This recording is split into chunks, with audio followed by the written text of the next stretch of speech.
Ladies and gentlemen, your honors, members of the court, welcome to the National Constitution Center. I am Jeffrey Rosen, the president of this wonderful institution. Ladies and gentlemen, we have some new friends, and I need to share with you that in most of our educational convenings here, we begin by reciting the inspiring mantra that Congress gave to the National Constitution Center when it created us during the bicentennial of the Constitution. And here it is.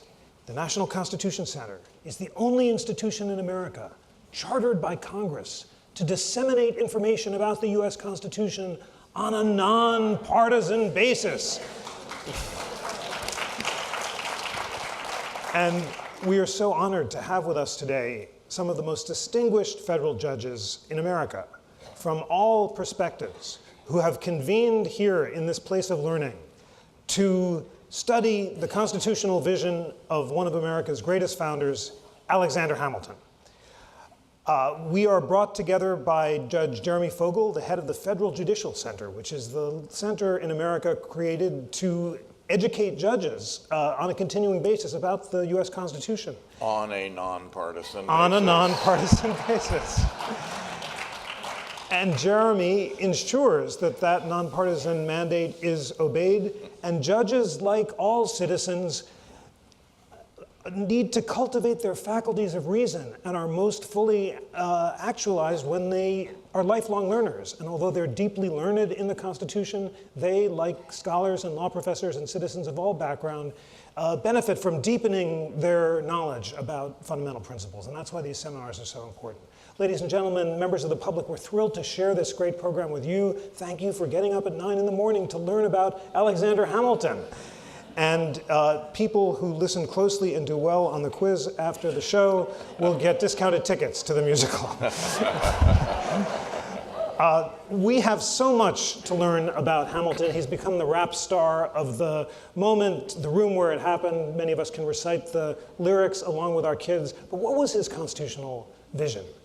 And what can we make of the fact that this founder, who spent relatively little time at the Constitutional Convention, he arrived on May 25th when the convention started and then left on June 30th and just came back briefly in September, has become for most Americans the embodiment of the founding fathers. We have with us two of America's leading scholars on Alexander Hamilton who are going to help us go deep and understand what was distinctive about Hamilton's vision, how it differed from that of Madison and the other framers, and what its significance is for our contemporary vexations. And I'm going to introduce them briefly, if I can find my constitutional reading glasses. And Michael McConnell is one of America's most distinguished constitutional historians, a former judge on the U.S. Court of Appeals for the 10th Circuit. He's now the Richard and Frances Mallory Professor of Law and Director of the Constitutional Law Center at Stanford Law School and a Senior Fellow at the Hoover Institution.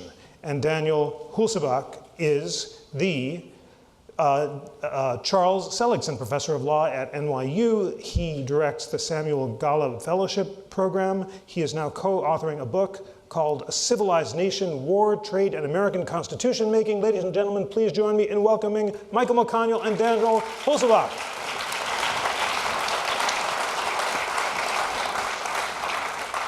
All right, we have so much to discuss, and let's jump right in. Michael, how is it possible that this framer who spent so much time at the convention has come to embody the framers for most Americans, and does he deserve it? As you mentioned, Alexander Hamilton shows up at the beginning, but actually doesn't make much of a mark at the convention. If you just rely upon the notes of the Constitutional Convention, you would think, well, here's an interesting figure, but he, of everybody there, he had very little impact. The most important thing that he did that summer was to deliver a very lengthy, about a 6-hour address, which was an extreme version of a hyper-nationalist, executive-centered constitution, so extreme that one historian said everyone admired it, but no one agreed with it, and it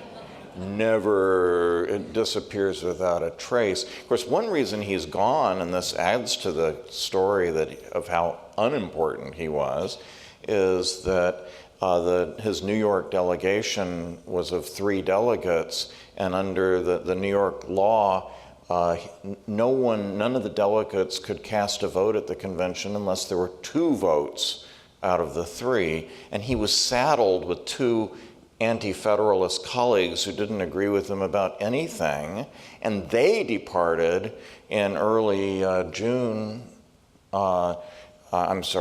July and never came back, and so he couldn't vote anyway, and so, poor Hamilton really left no mark at all. And yet I want to give you the circumstantial evidence and argue that perhaps Hamilton was much more influential than that looks like. Because Hamilton was, as far as I can tell, the first person in the United States to make a written proposal for a new constitution that bears even the slightest resemblance to what we have. On November 3rd, 1780, when he is an officer during the war had not yet been won, and the war was not going well. He was General Washington's aide-de-camp. He takes the time in the off-season, the colder months, to write 2 letters. One of those letters was addressed to the Superintendent of Finance, Robert Morris, laying out, it's about a 42-page handwritten letter, laying out in detail an economic program for the financial reform of the new nation. Remarkably similar to what he will then put into effect about 8 or 12 years later when he is Secretary of the Treasury. For a young man, a military officer with other things to do, to write this letter is pretty amazing. A second letter that he wrote in that same season was to his friend James Duane, who was at that time a member of the Continental Congress from New York. And it's that letter that I'm really interested in. But there's a connection between the two, because letter to Duane lays out, it's a critique of the current government as of 1780, and a detailed account of what a new constitution needs to include. The 2 letters are very closely related, in my mind at least, because the constitution that he lays out has sufficient powers in order to carry out this program of economic policy and financial reform that he thinks is going to be so essential to the new nation. And in this letter, he identifies the essential powers that a national government needs to have. And if you go down the list, with trivial exceptions, every single power that Hamilton advocates for the new nation is reflected in Article 1, Section 8. It's uncanny, with one important exception, which is kind of amusing, that one important exception is he wants Congress to have the explicit power to create a national bank. That's amusing because it isn't there, but he creates a national bank anyway, which is then upheld in one of Chief Justice Marshall's most famous opinions of McCulloch versus Maryland. So Hamilton's vision for the Constitution is actually quite close to what we have. Now, a quick contrast, because a second, and maybe the second and most famous pre-convention outline of the defects of the system and what needs to be in a new constitution was written by James Madison. Shortly before the convention, this document is called The Vices of the System, and it lays out in 19 paragraphs what is the problem and what is the solution to the problem. Well, Madison is generally called the father of the Constitution. He presents the Virginia plan. He is there every day. He is so active in the debates, regarded as the most influential of everyone at Philadelphia. But if you look at what Madison proposes, he loses on almost every, well, not every, but many of the most important of his constitutional proposals are actually voted down, to the point that at the end, although he supported the Constitution, privately he was quite disappointed in the work of the convention. So the father of the Constitution, who's there every day, does not get much of what he wants.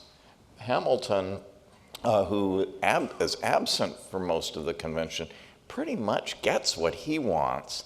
I don't have a theory of the politics behind that, but I suspect that it's because Hamilton and his vision were so influential with people who were there. Maybe best candidates for that would be his close friend, Gouverneur Morris, Rufus King of Massachusetts, maybe Nathaniel Gorham of Massachusetts, Robert Morris, Washington himself. But one way or another, I think it's Hamilton's vision is so close to, not his vision in that crazy speech, but the vision that he expresses back in 1780, so close to what the Constitution ends up being. Thank you so much for setting us up so well. Daniel, we have at the Constitution Center the very first handwritten draft of the Constitution, and it was written not by James Madison, but by James Wilson. And I want you all, your honors and ladies and gentlemen, go downstairs after this show and go to the American Treasures exhibit and see James Wilson's first draft written on July 24th, 1787. The exhibit says that it was Wilson who came up with the idea that we, the people of the United States as a whole, are sovereign, as opposed to the king and parliament or the sovereign states. And it credits Wilson for transforming the American notion of popular sovereignty and being the intellectual architect of the Constitution.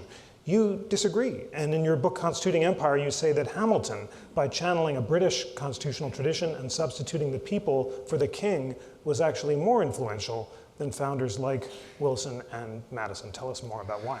Well, I think it's a marginal disagreement, but you know, I think what Hamilton was trying to do, in, as it were, replacing the king with the people, is to grant the people the prerogatives that had been associated with the king, and then redistributing those prerogatives among the three branches in a way that would create the best form of government. But can I pick up on something that Michael has suggested? So, when we ask about Hamilton's influence on the Constitution, we can think of summer of '87. We can think of the 7 or 10 years before that, and we can think of the 10 years after the Constitution. It's all a long period of constitution making.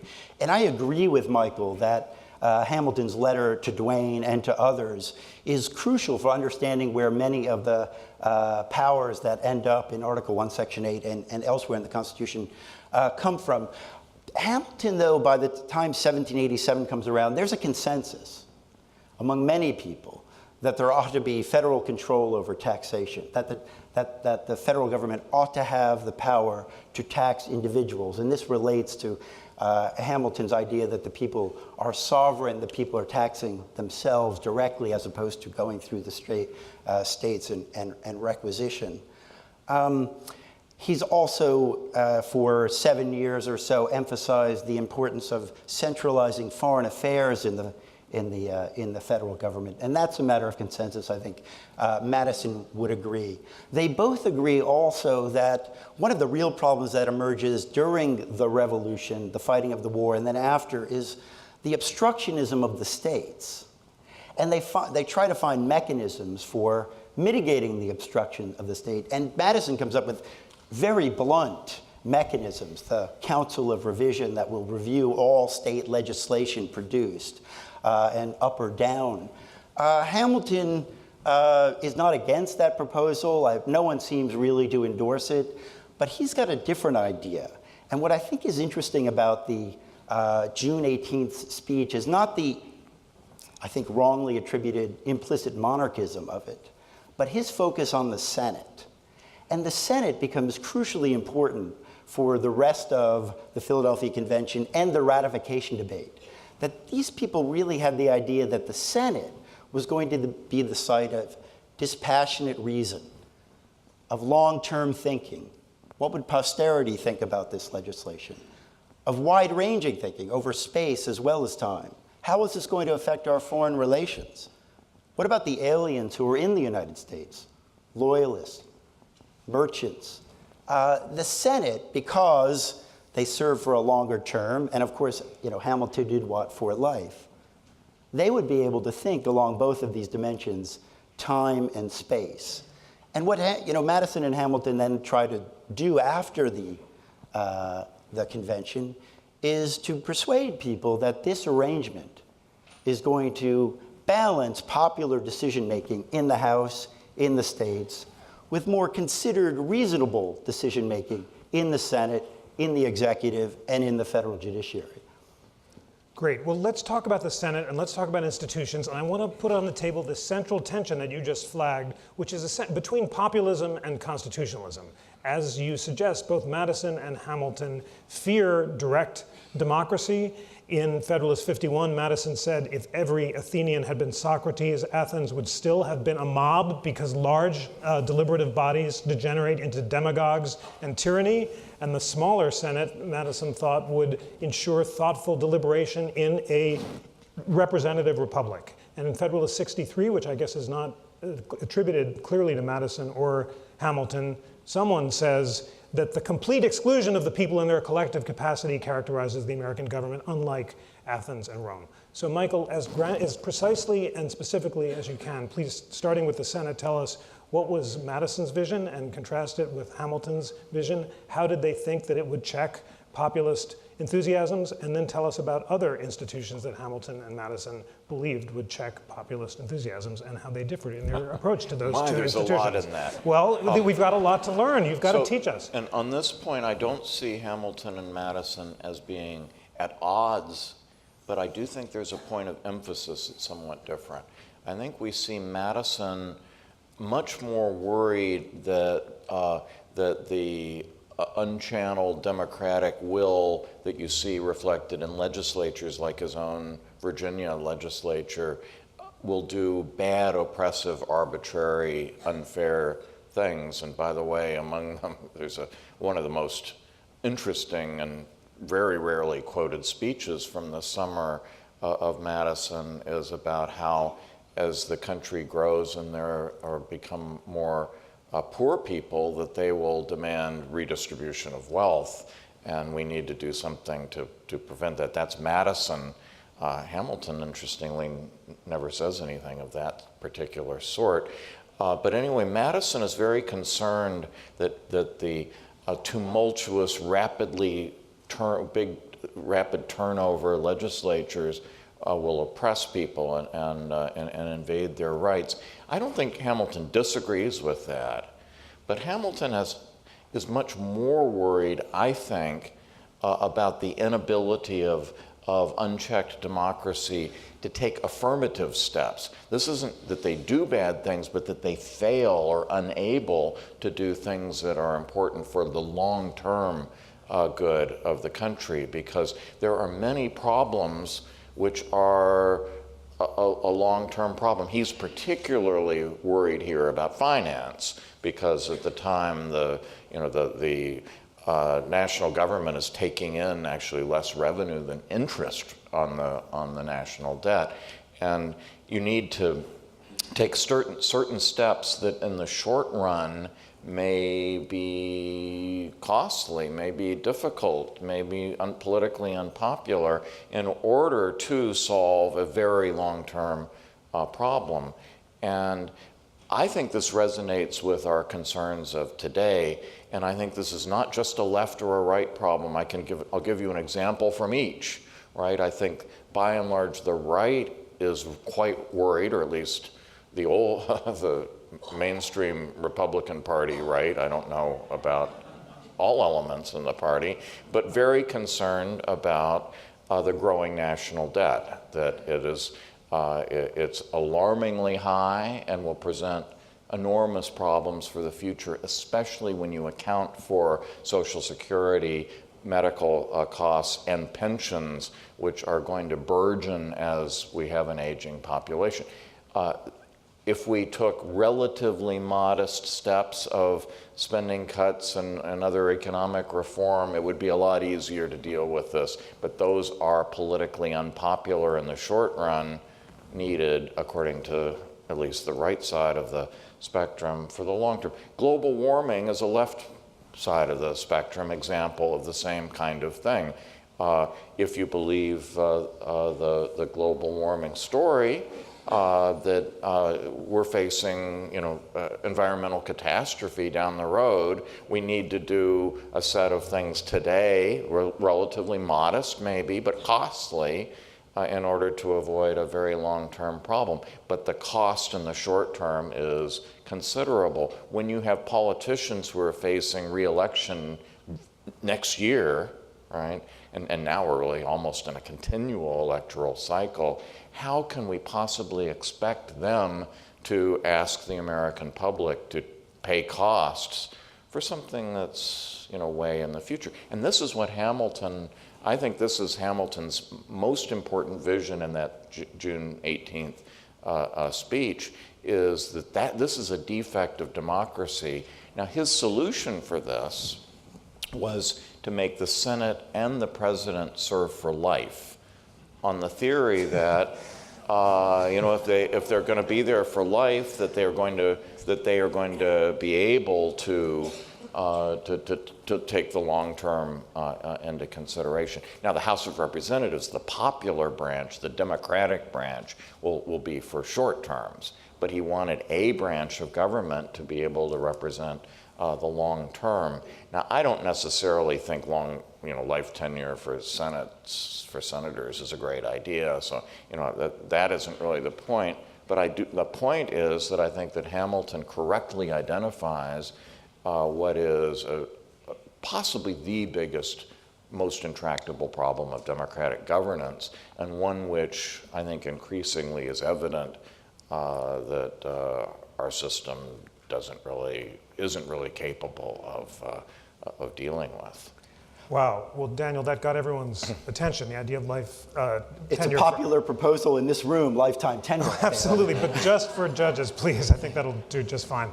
Tell us more, and we really need to learn about this, about Hamilton's vision of Congress and the presidency, how it differed from Madison. And I'll just put the obvious question on the table. How could someone who was so monarchical as to propose life term for the president be a popular hero today? So, both of these men walk away from the convention losing as much as they win. Madison wanted a proportional Senate, not two from each state.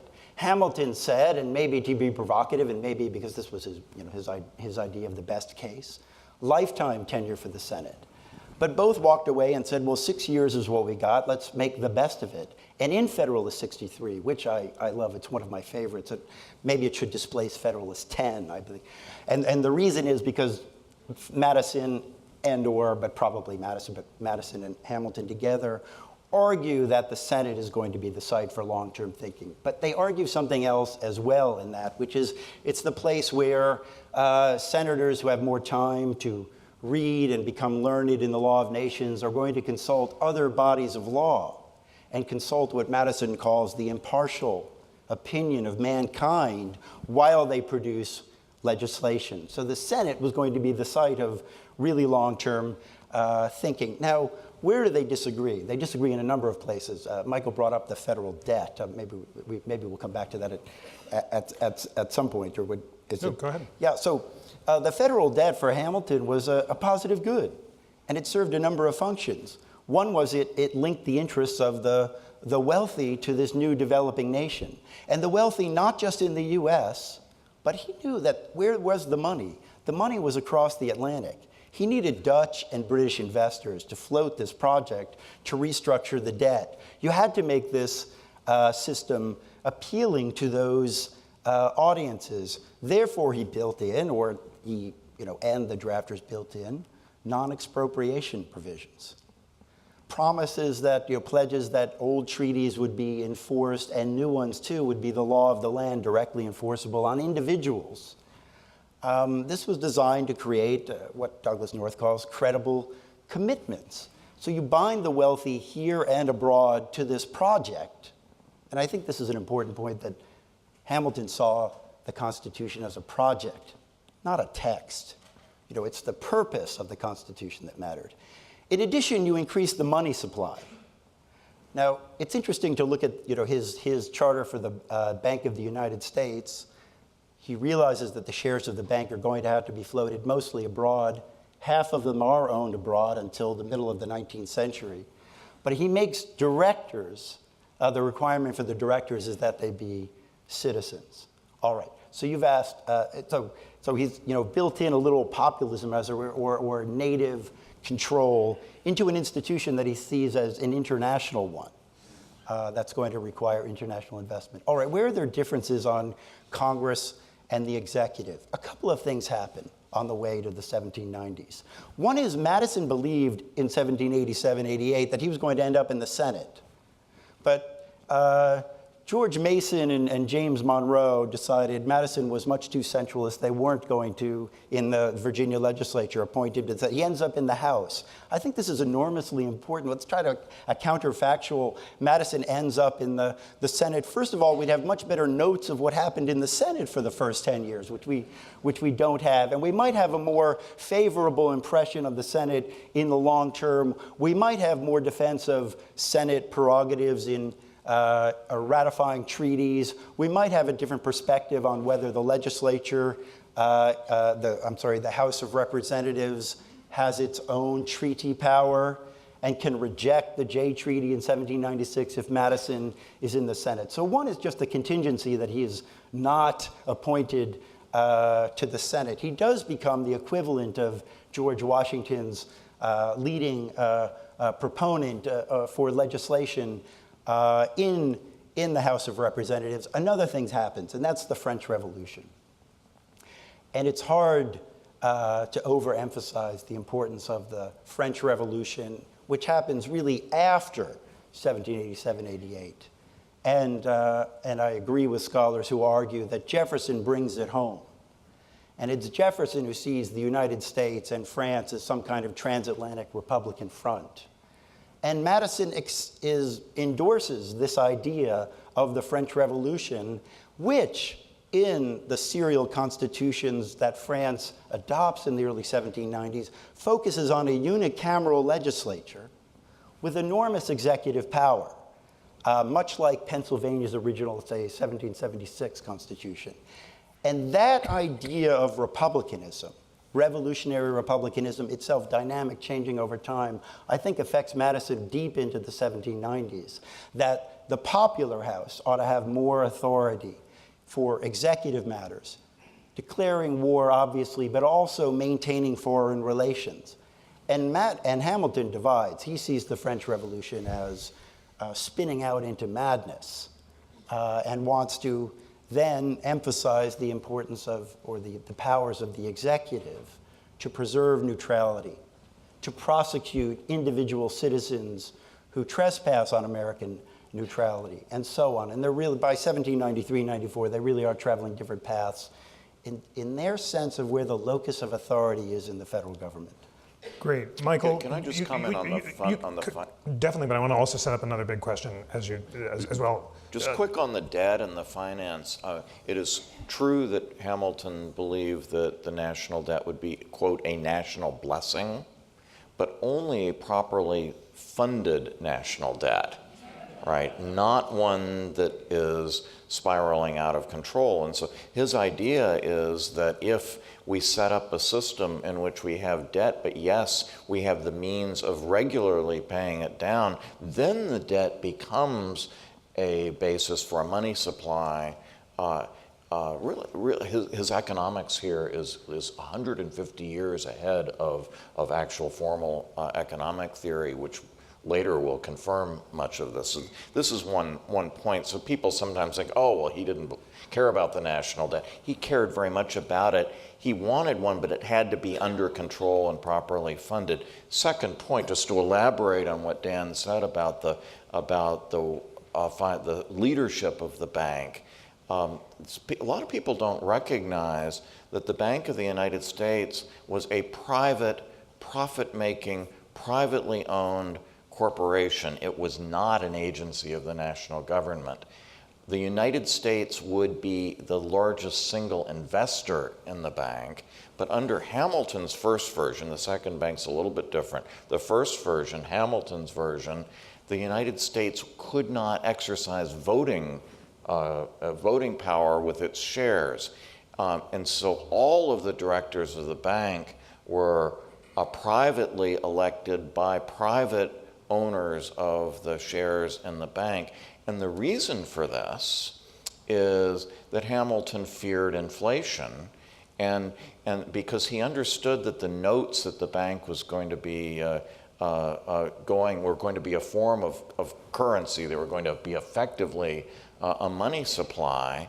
And he also knew, and he says this quite explicitly in his report, governments always have an incentive to debauch the currency because governments are the biggest debtors. It is in the interest of the government to make to have inflation so that they can pay back in cheaper dollars what they have borrowed. And in order to avoid that, he wanted the government not to run monetary policy. And instead what he did is he created an incentive structure that would ensure that the private owners of the bank would want to maintain the value and not have inflation. And the way he did this was to require that they redeem their notes in specie, in gold and silver. And that meant that if the value of their notes goes down, they actually lose money because they're going to have to be buying they're going to be having to repay the notes in specie, and they'll lose money out of their pockets. It's actually, I think, a rather ingenious solution to a political problem that we still have having to do with government control over the money supply. Well, this is crucial, and Michael has argued that it was Hamilton's desire to give Congress the power to tax that was his animating reason for coming to the Constitutional Convention, because this debate over the war debts and the debt crisis was the main crisis, existential crisis of the early republic. But we have just about 5 minutes left, Daniel, to put it on the table, the tension between the constitutional visions of Hamilton and Jefferson. We've talked a lot about Hamilton and Madison, but obviously the debate over the constitutionality of the bank, ultimately resolved by Marshall in favor of Hamilton, has favored the nationalist rather than the Jeffersonian vision. Describe as precisely as you can how Jefferson and Hamilton varied in their conception of the limits of national power, and did Hamilton think there were any limits at all?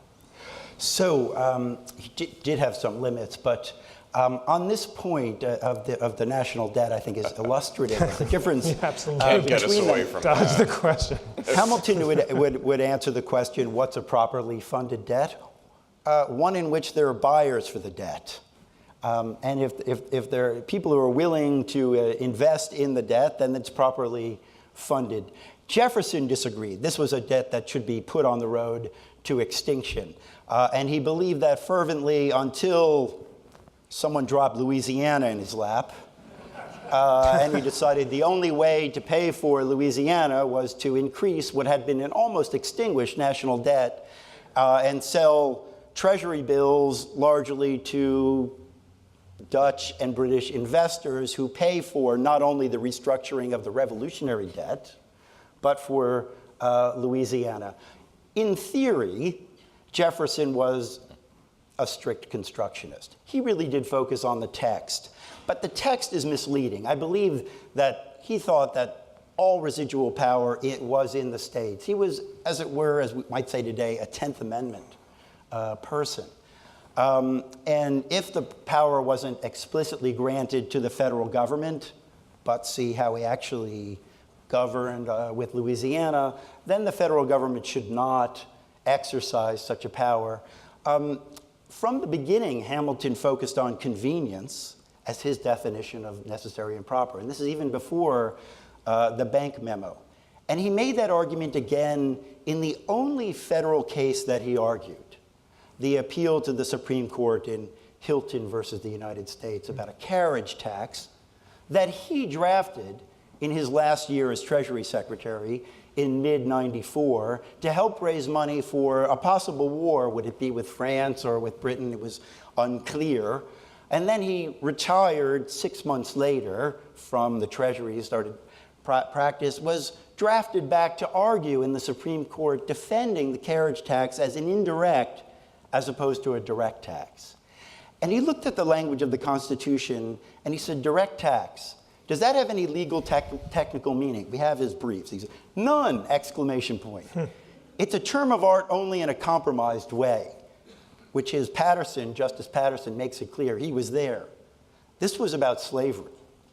This was about preventing the federal government from taxing enslaved persons as persons. That a capitation tax, including a tax on slaves, would be spread across the entire nation and not burden those states that were heavily had relied on enslaved labor. And Hamilton basically says the only direct taxes we have are land and people. Everything else is an indirect tax. And this is one great example of his empowering interpretation of the Constitution as opposed to his tightening or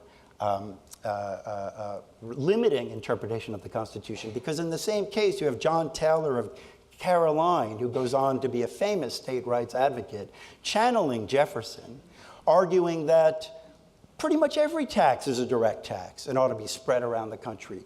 And he did that deliberately so that his argument would have disabled Congress from taxing carriages. Some states had a lot of carriages, some had none. If you spread it out, the congressmen from the states with no carriages would never endorse a carriage tax. This was disabling. All taxation should be, or most taxation should be, at the state level. And in that case, you can really see a wonderful and somewhat obscure, that people don't know it, a clash between the Jeffersonian interpretation and the Hamiltonian interpretation of federal power.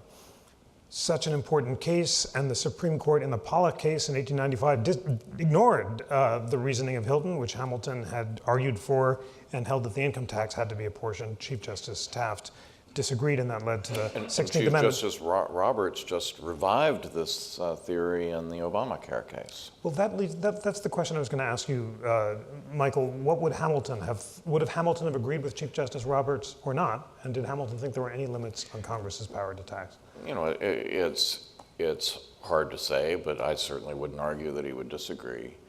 Can I just throw one, Yeah.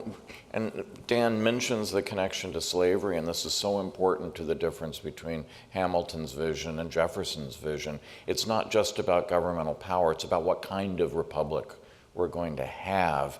And Hamilton was an advocate of a commercial, industrial economy. He was a proto-capitalist. The word capitalist hadn't been invented then, but he wanted that kind of a nation, whereas Jefferson was committed to an agrarian republic in which there might be some commerce going on, but essentially agriculture is going to be the major industry, and it's going to be worked with slaves. One of the reasons why Hamilton favors a commercial, industrial, capitalist economy is because there's no slavery in a commercial, capitalist, industrial economy. In an agrarian republics depend, at least in the American Southern version, they depended upon the institution of slavery. So these two competing visions of what kind of a country we're going to have are reflected in their economic policy, in their foreign policy, and in their constitutional policy.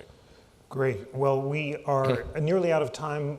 We have at the Constitution Center a weekly We the People podcast, where I call up the leading liberal and conservative scholars in the country every week and ask them to debate the constitutional issue of the week. And I want you all to listen to it because it's an incredible way of learning about the Constitution. But we end by asking for closing arguments. The closing arguments have to be really short, 2 minutes each.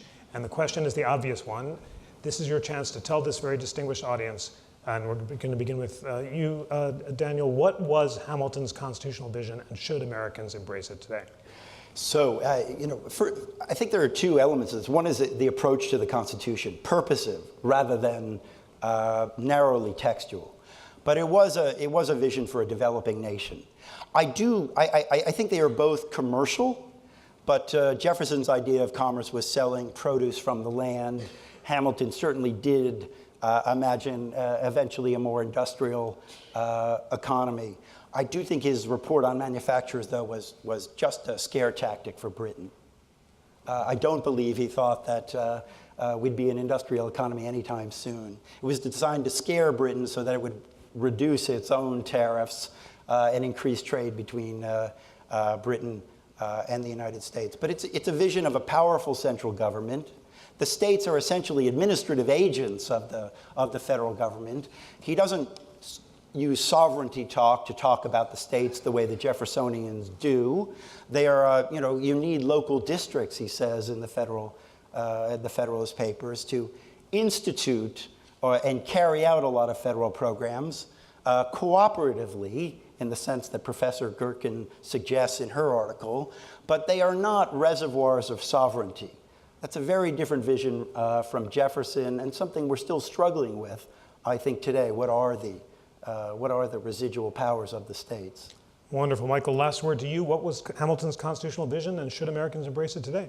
So, in his day, Hamilton was an ultra-nationalist. He wanted centralized power, and he wanted to rely upon less popular democratic institutions, because he believed that we needed farsightedness in this. But I want to stress that sometimes people just think, okay, well, he was for a powerful central government, so that means today, since you ask about today, he would be for an unlimitedly powerful central government. And I don't think you can extrapolate that way, because Hamilton, like Madison, believed in a certain balance. Back to the letter to Duane, Hamilton, almost very close to the beginning of the letter, he contrasts what he calls an empire under one simple form of government, that where there are no states, so all you have are administrative districts and no federalism, with what we had then, which is all-powerful states with an extremely weak federal government. And what he says is that if under the former situation, the danger is that the sovereign, that is the central government, will have too much power to oppress the parts of what it's composed. But he says that's not our problem.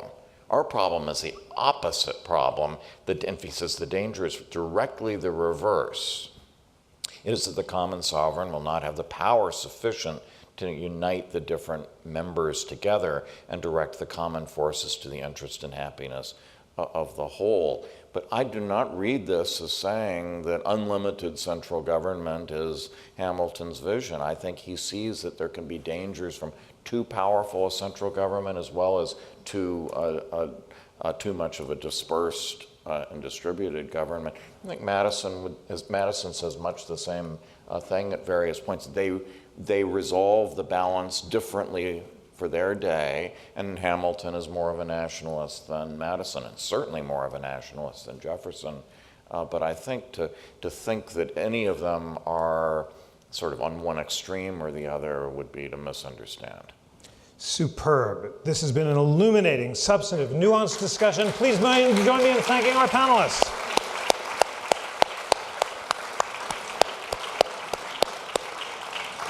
To keep this wonderful seminar going, I'm going to ask Michael and Dan to go join the audience, and we're now going to summon onto stage our next group. So if you can keep staying in class without a break, you're about to have another treat, and hear from America's leading scholars of judicial review. So please join me in welcoming Mary Stuart Bilder and Michael Gerhardt.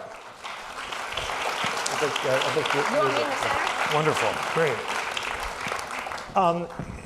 As if that wasn't good enough, Daye Nu, as we say at Passover, you're about to have yet another dream team of Hamiltonian scholarship laid out before you.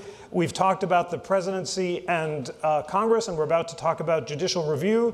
And with the aid of my constitutional reading glasses, I can properly say that Mary Sarah Bilder is Founders Professor of Law at Boston College Law School. Her most recent book, which she discussed here at the Constitution Center on Bill of Rights Day in 2015, is the really superb Madison's Hand, Revising the Constitutional Convention, this extraordinary argument that Madison, by selectively going back and revising his notes, may have puffed up his own role and diminished that of his rivals.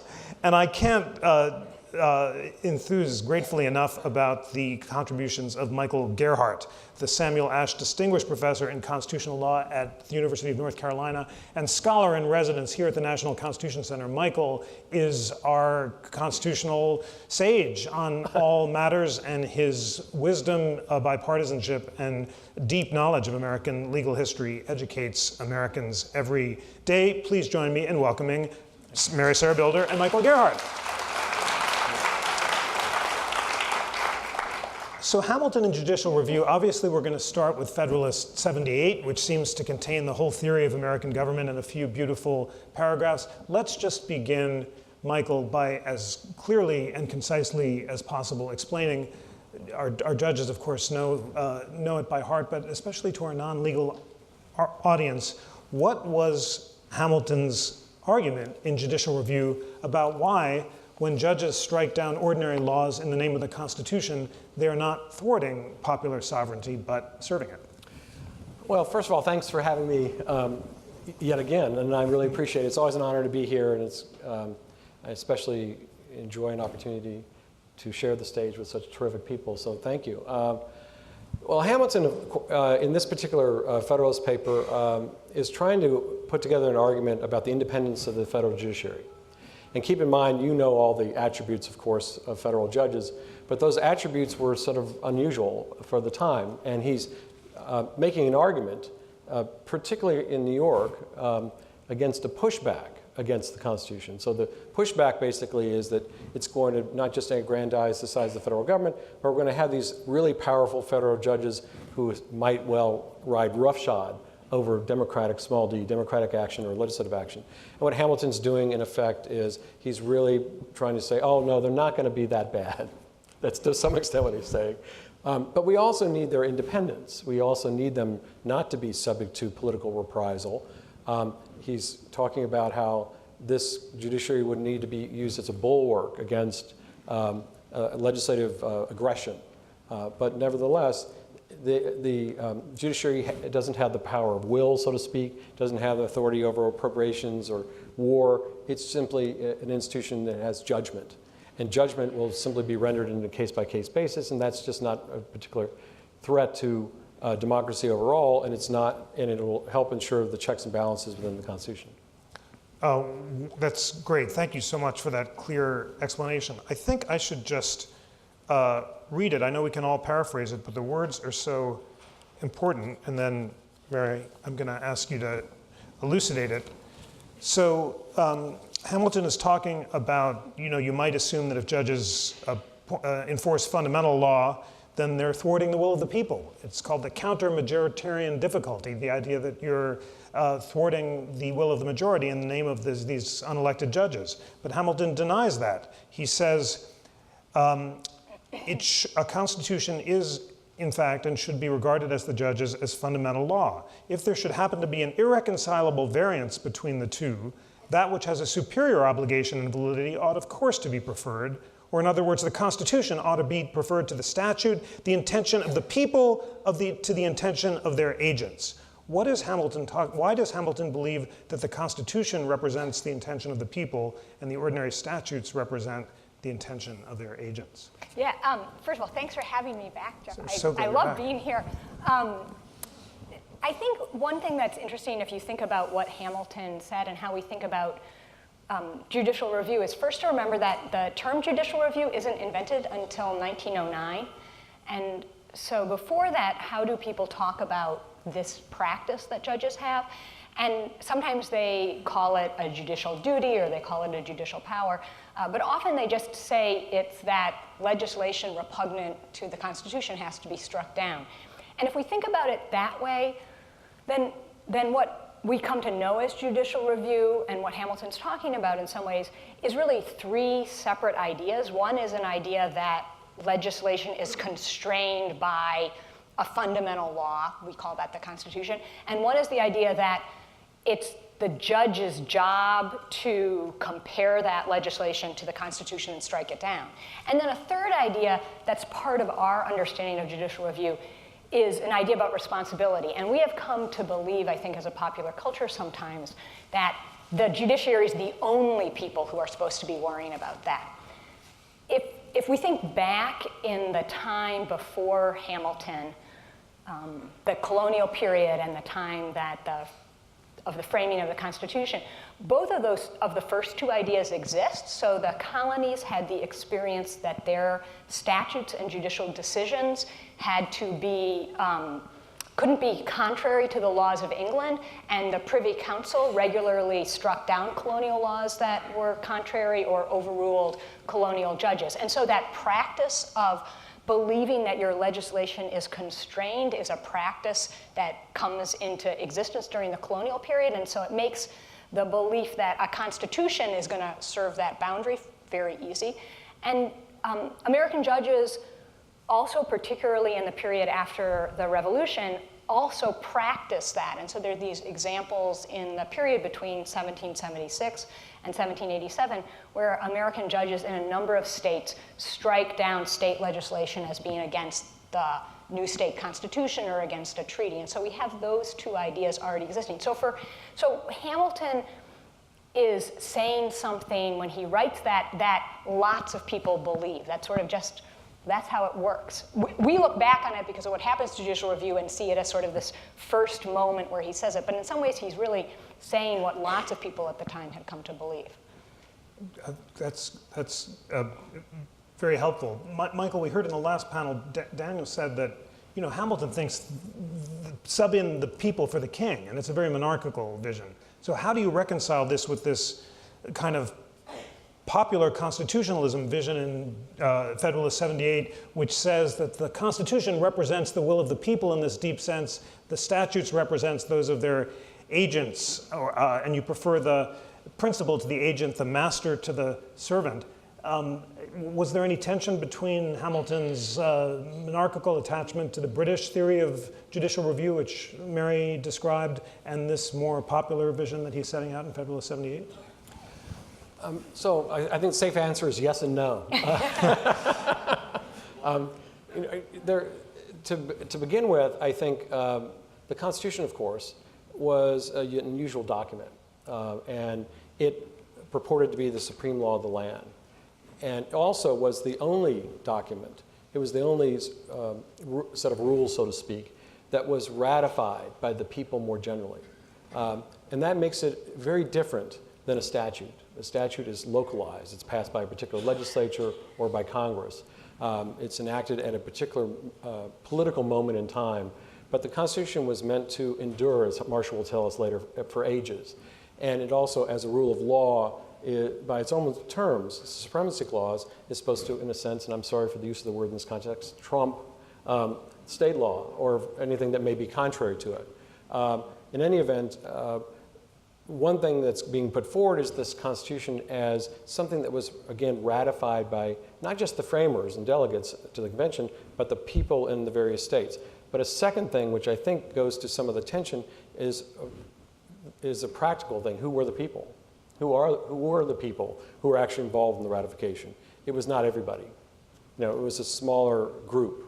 And that smaller group purported to speak more generally for those within the state and more across the country. So some people were, in effect, disenfranchised at that moment. They didn't have the political power to be able to speak about the Constitution or even to be able to ratify it. In terms of the tension between the Constitution and statutes, that of course, tension's going to increase over time.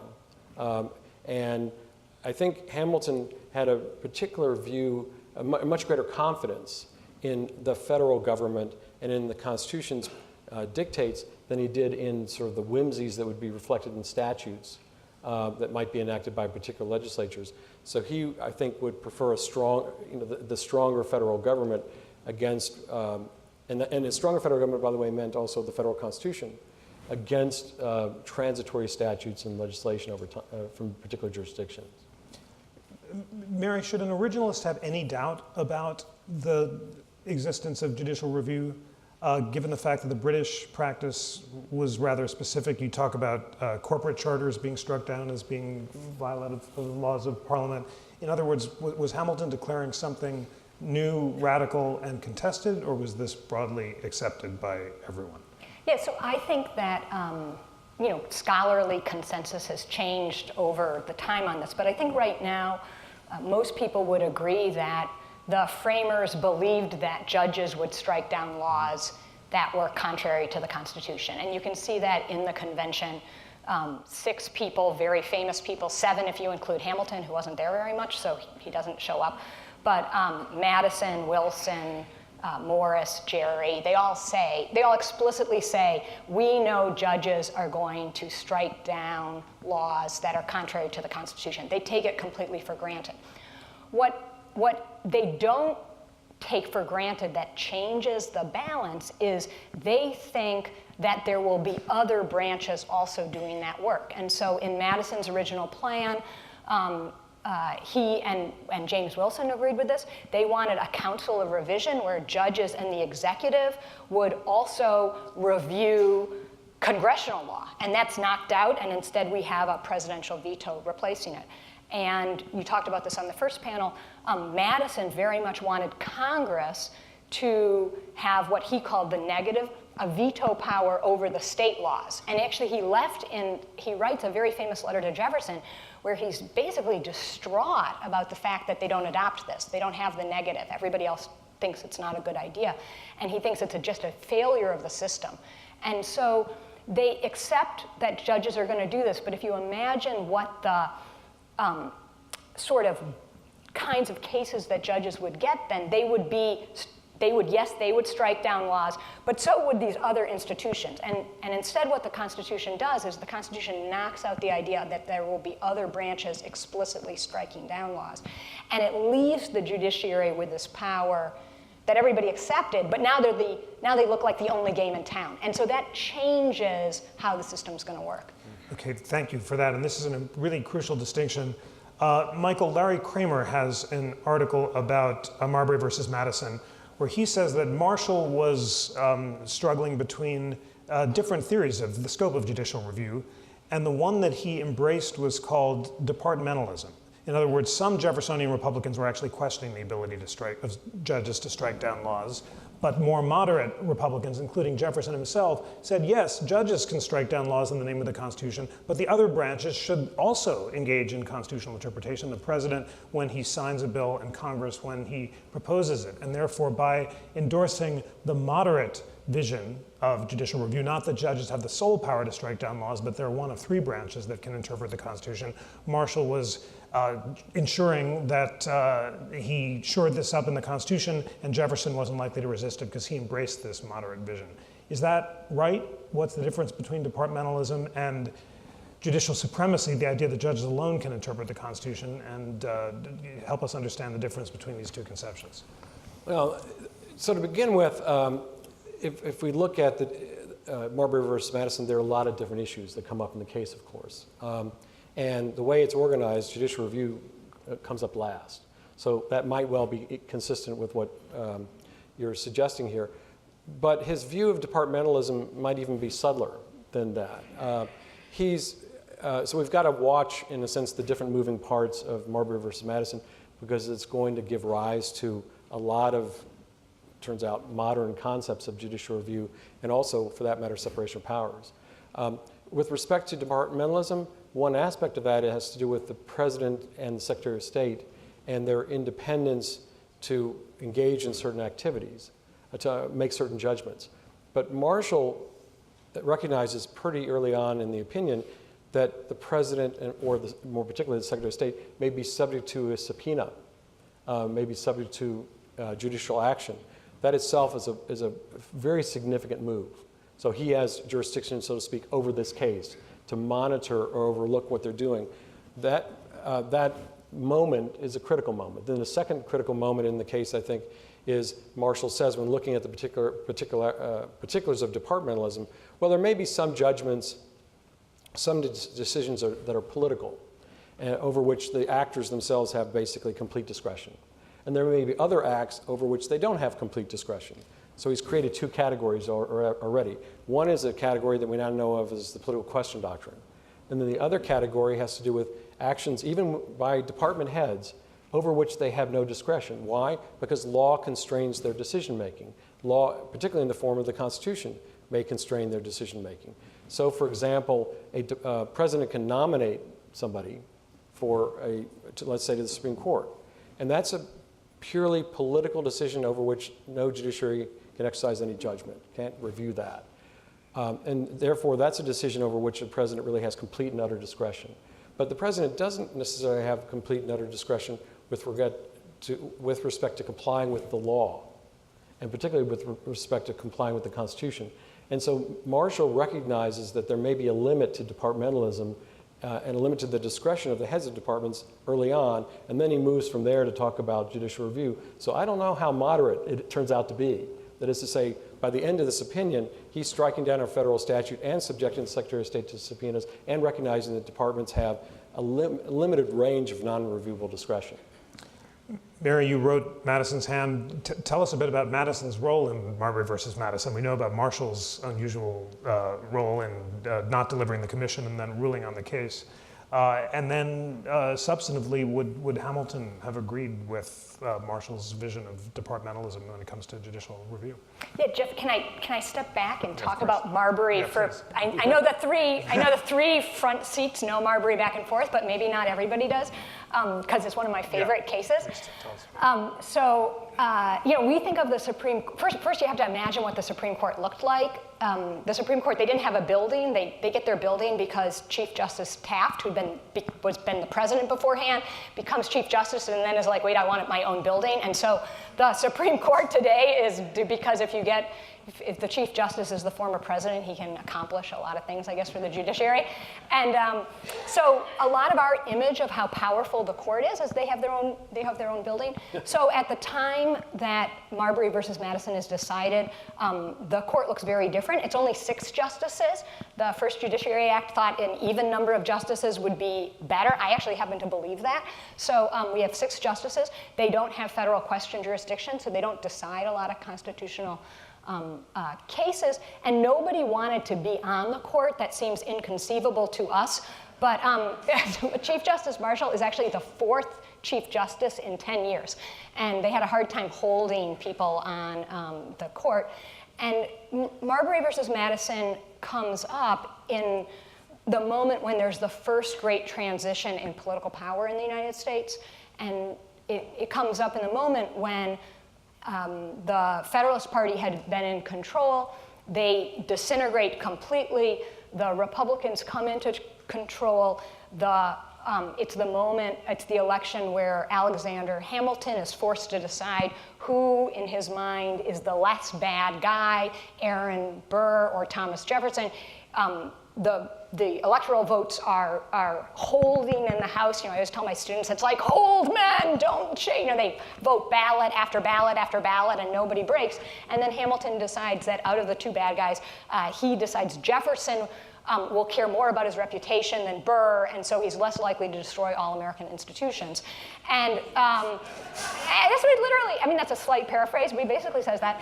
And the Federalists, because the president doesn't get sworn in those days until March, they have this big playing time, and they immediately turn to the judiciary, and they try and pack the judiciary. They get rid of one of the Supreme Court justices, so the Republicans can't have somebody. They give the court federal question jurisdiction. They create all the circuit court judges who didn't exist, and then they create all these JP slots. And William Marbury's given one of those new packed Federalist positions, and the person who's supposed to sign all of the things, and not sign them, but to deliver them, is the future Justice Marshall. And so he's Secretary of State, and he's doing it, and according to an apocryphal story, Jefferson sends people in to be like, you gotta leave. And Marshall's like, no, we still have a little bit of time. And they say the president's watch tells the hour. And so Marshall leaves, but then he gets to be Chief Justice. And so this case between Marbury, who's one of these sort of packed people, and the new Secretary of State, who's James Madison, goes up, and that's Marbury versus Madison. And the Republicans, in the meantime, have tried to repeal the Federalist Judiciary Act. They then try and not let the court hear the case, so they get rid of the 1802 session of the court so that the Supreme Court can't meet. And I think, the reason I think I've gone on about this, is I think the most important thing to understand about Marbury versus Madison is it comes up in a moment when you can imagine the entire system collapsing. And we take for granted it doesn't because we know how it all works out. But the country's remarkably unstable. And in that moment, it comes to Marshall. And so more than judicial review, I think what Marshall does in that case is he basically says a written constitution changes the playing field. And everybody has to pay attention to the Constitution. And every branch is bound by the Constitution. And the judiciary will make sure that there is peaceful political transition. And so in some ways, I think, and this is how the case is read at the time, nobody talks at the time about judicial review. What they're all really interested in is how Marshall says to Jefferson, yes, there are things that are political that you can do whatever, but then a whole lot of this is the government's just going to run as a government.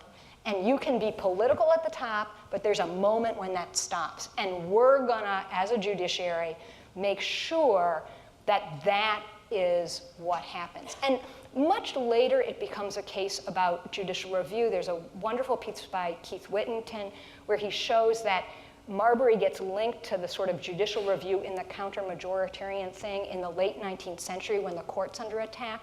But for the first 100 years, it's really more understood as a case about the judiciary's role in ensuring that we now look like we're going to have a two-party system.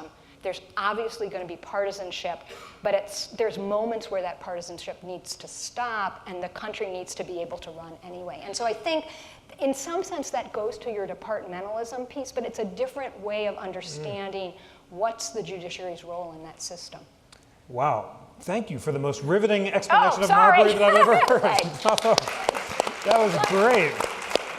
I love the case. It's I really love the wonderful. case, you know? Yes.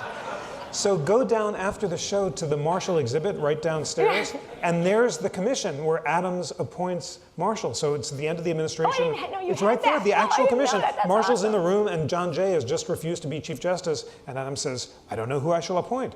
I think I shall have to appoint you. Right. And then he just signs the commission, and Marshall, and they're off and running. No, I mean, I have to say, it's one of those things that I think is so wonderful about history and about your place here and everything, because one of the things we forget is that we forget how different it was in the beginning. I mean, I always love to talk to my students about, you know, what does it look like when you have 6 people on the Supreme Court? And that's arguably how the Supreme Court is first imagined running. And if you have 6 people, if you have an even number of people, the court's going to operate differently. And so in some ways, a lot of the judicial review problem over the 19th and 20th century, in some ways, comes to the fact that the court moves into an odd number configuration. Well, that is a fascinating suggestion. And Michael, pick up on it. Mary has basically said Marbury wasn't that controversial at the time because it stood for this nonpartisan ability of all 3 branches to interpret the Constitution, but it came contested certainly by the late 19th century when the court starts striking down progressive era legislation. And then this culminates in Cooper versus Aaron in the 1960s, where the court says the judiciary alone can interpret the Constitution, this vision of judicial supremacism signed by all 9 justices by hand because they're so afraid the president's going to ignore them. So tell us that story, and what would Hamilton have thought of the evolution of judicial review from Marshall's departmentalist vision to the one we have now? Well, I'm sure Hamilton would have been struck by a lot of developments, and judicial review among them. So I want to go back and just sort of clarify one thing about Marbury and add just another little piece of the drama to what Mary was saying, and to clarify a little bit of what I was saying about Marbury. Recall, it's a case of original jurisdiction, which basically means it's going to be, as you well know, a trial that's held by whom? John Marshall, the Chief Justice. And one of the first things he does in the trial is, because Marbury's asking for a writ of mandamus, an extraordinary writ, Marshall then subjects the Secretary of State to that and says, come in here. I need you to show up and explain to me where is the commission. And of course, nobody shows up. It's like on C-SPAN. We have very loyal audiences at 3 in the morning here. They might be watching. But believe me, this is great drama, as Mary was describing. So that's the portion that the case where, in a sense, the Secretary of State, and for that matter, the President, are being subjected to a court order And Marshall does it very sort of quickly, but now we don't think twice about it. Now, to come back to judicial review, more generally, there's a lot, of course, that happens after Marbury. And I want to suggest that at this point, it may be good to recognize that there are a couple things going on. First of all, we've been talking a lot about history, and of course, to some extent about the so-called original meaning of the Constitution and early historical practices. But I don't want to lose sight of another critical factor which is going to help shape judicial review, and that is structure. So there are going to be structural inferences which arise, which are going to help reinforce the foundations for judicial review. And not long after Marbury, we get another really, really important case, perhaps the most important case with respect to the rise of judicial review, and that's Martin versus Hunter's lessee. Oliver Wendell Holmes will later say, and I'm paraphrasing, the Republic might have fallen down, would not have fallen down had Marbury never happened, but it might well have fallen apart had this case not happened. Now, what happens in that case? The state of Virginia basically doesn't want to comply with an order from the United States Supreme Court. That's an interesting tension. And it actually goes back to the Virginia Supreme Court and then comes up again, comes to the Supreme Court ultimately twice. And in that case, Joseph Story puts together the structural arguments that support judicial review. They're very, very powerful. And this is judicial review of a state court action that involves a federal question. And he says, it's a brilliantly written opinion.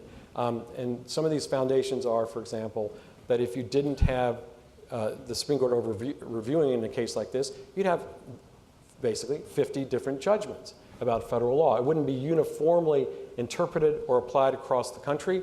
Another critical inference to draw from the structure is you need the Supreme Court review to ensure finality. Otherwise, you wouldn't have finality with respect to this federal question across the different states. So those structural inferences turn out to be really important. And then by the time we get to the Civil War, or right to the eve of the Civil War, we'll get the second time, only the second time, the United States Supreme Court strikes down a federal statute. One is a portion of a federal statute in Marbury, the other is Dred Scott. This does not inspire great confidence in judicial review. And so then to fast forward, I think we have a number of developments.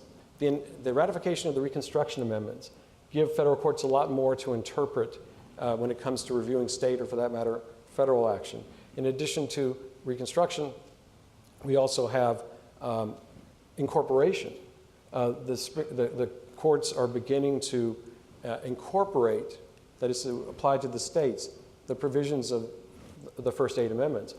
That means there's more work for judges, but it also means states, among other things, are subjected to considerably more judicial review.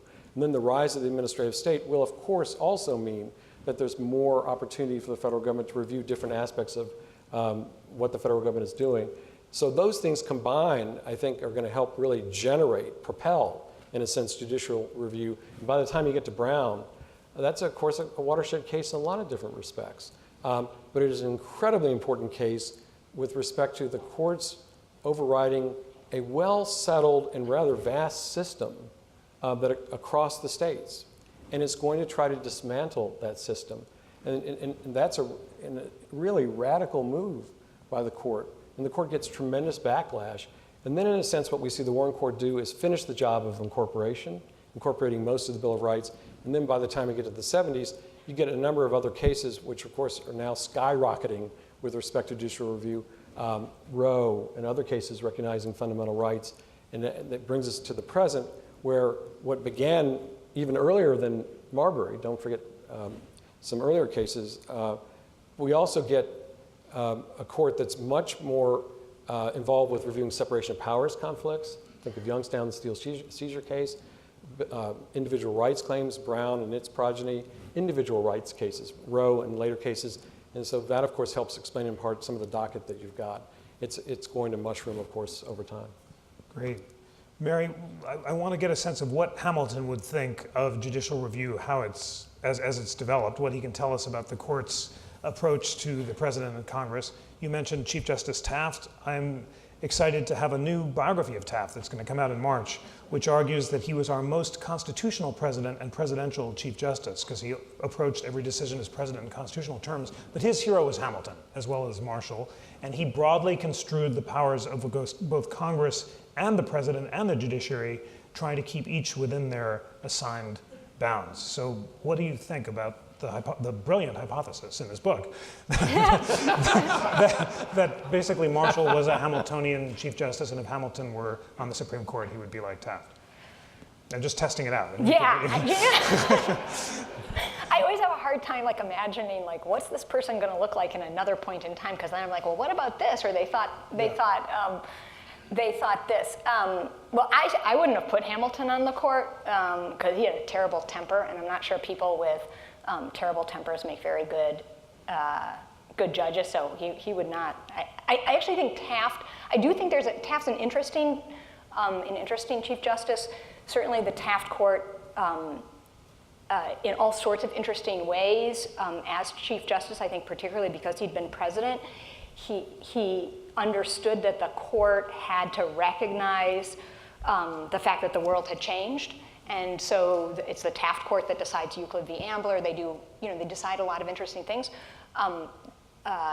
It's also a court that decides really horrible cases in terms of racial equality, in terms of upholding incredibly discriminatory legislation against Asian immigrants. It decides a case called Gong v. Lum, where they decide that the segregation line, is going to be white people versus everybody else. And so Martha Lum, who'd been an Asian American young girl who'd been attending the so-called white school, they basically say no, she has to go the other way too. So I mean, how we feel about him as a Chief Justice, I think personally, is complicated.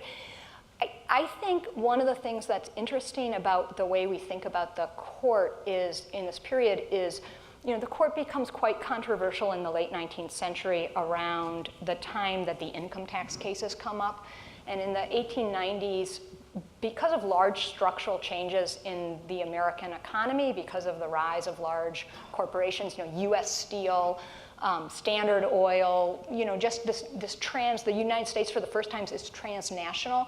It's in the 1890s, right? We get the Far West admitted as states, and there's a lot of effort, much of which reaches the court, to try and think about how do we move forward as a giant transcontinental and beyond nation. And the court's really in some ways stuck in the middle of that.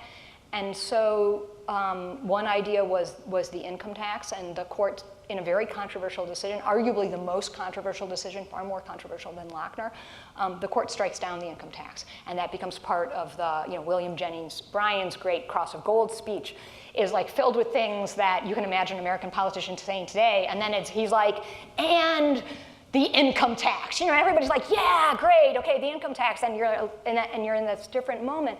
And I think in part that's because in this period the court is really struggling, and judges are really struggling to figure out how do we figure out when do we accept sort of majoritarian legislation that's adapting to social needs, and when is that not our job? And there's a number of law professors who try and figure out how should we think about that, and that continues into the 20th century.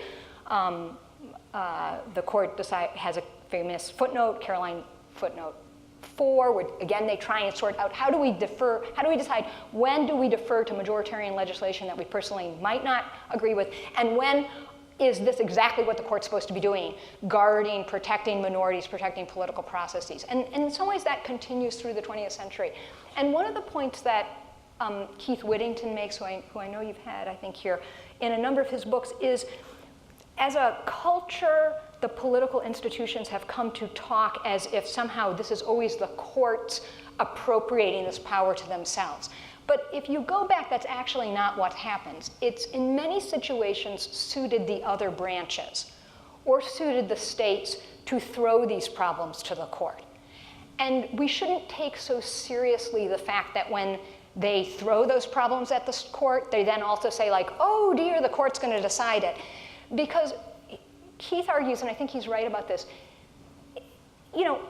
as a general principle, it has worked quite well for us, for a country. This way in which oftentimes the other branches have been quite happy to let the court solve exceptionally difficult political problems and then be able to say, well, we didn't really decide that, we're just enforcing it. And so what that does is it talks about this judicial review issue not as a sort of usurpation by the judiciary, but almost by, you know, like, I mean, I always think in a parental role, when your kids are like, well, my mom told me I had to come home now from the bad party, you know, like, okay, fine.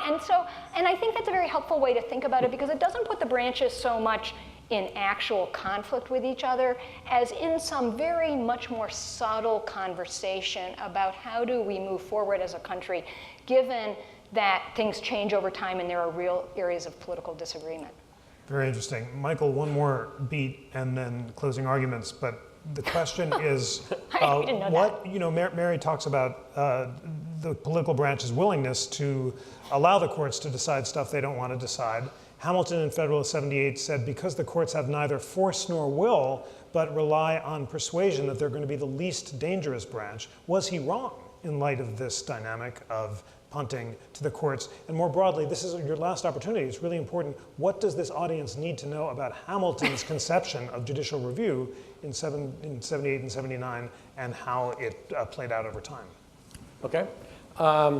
In 3 minutes. That's okay.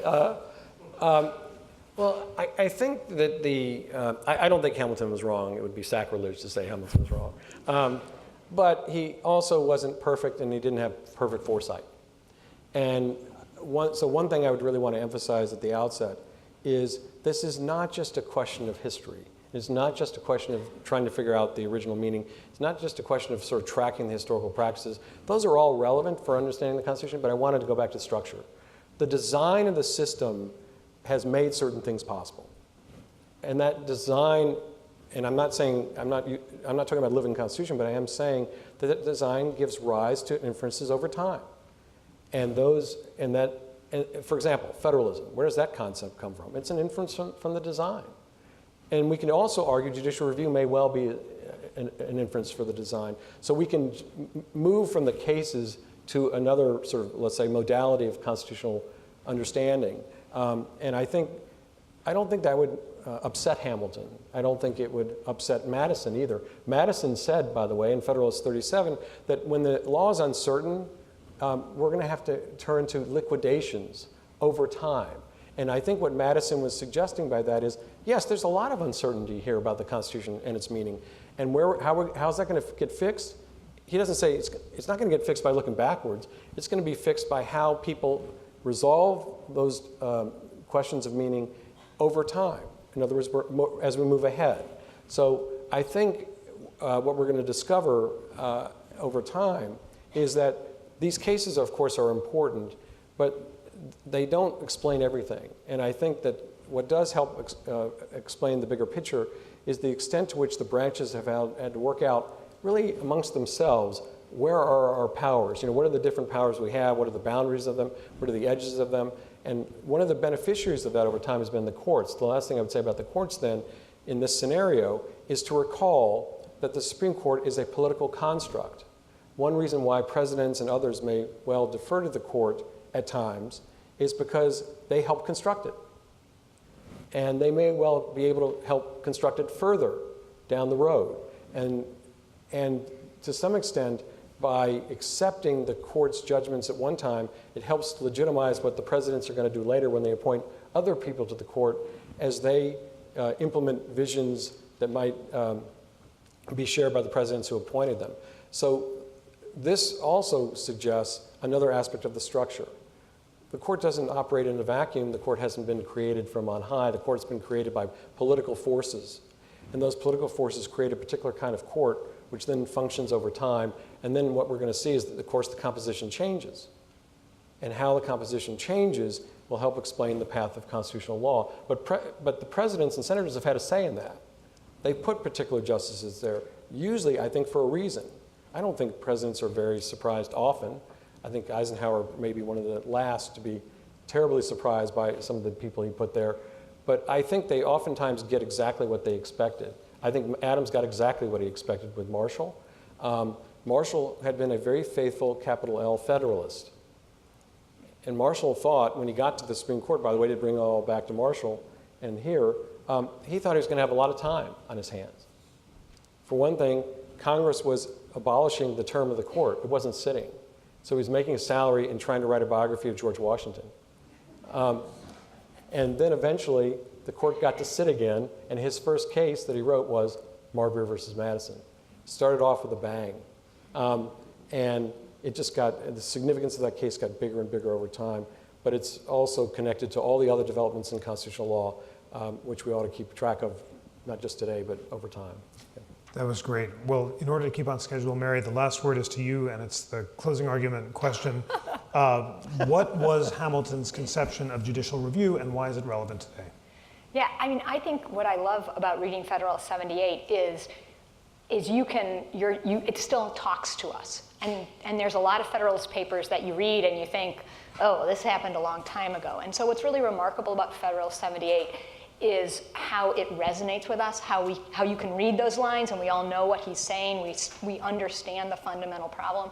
And I think in Federalist 78, when Hamilton talks about the fact that the court doesn't have will, it just has judgment, it doesn't have an enforcement power, that remains a really big problem for the court. And I'll just sort of close it.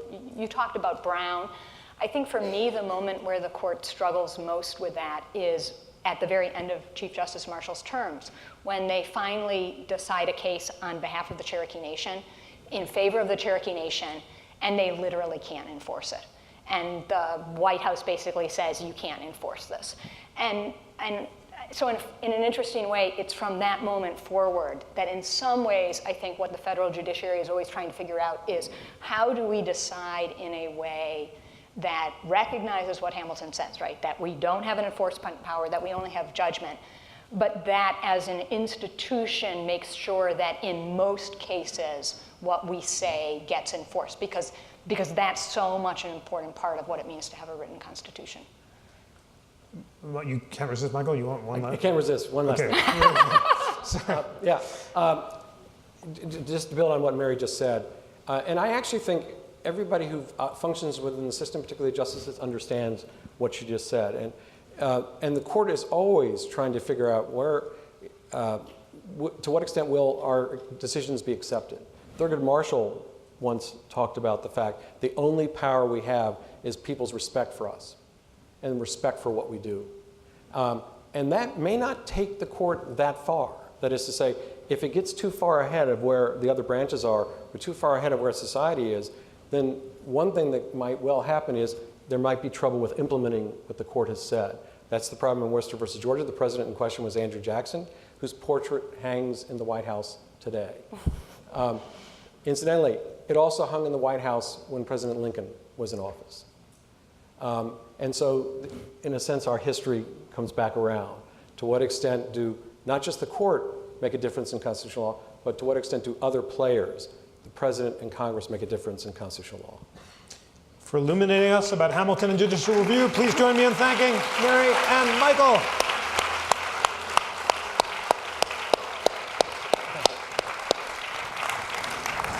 We have a crucial question, which is whether to take a break. Jeremy, do you want to start right away, or should we?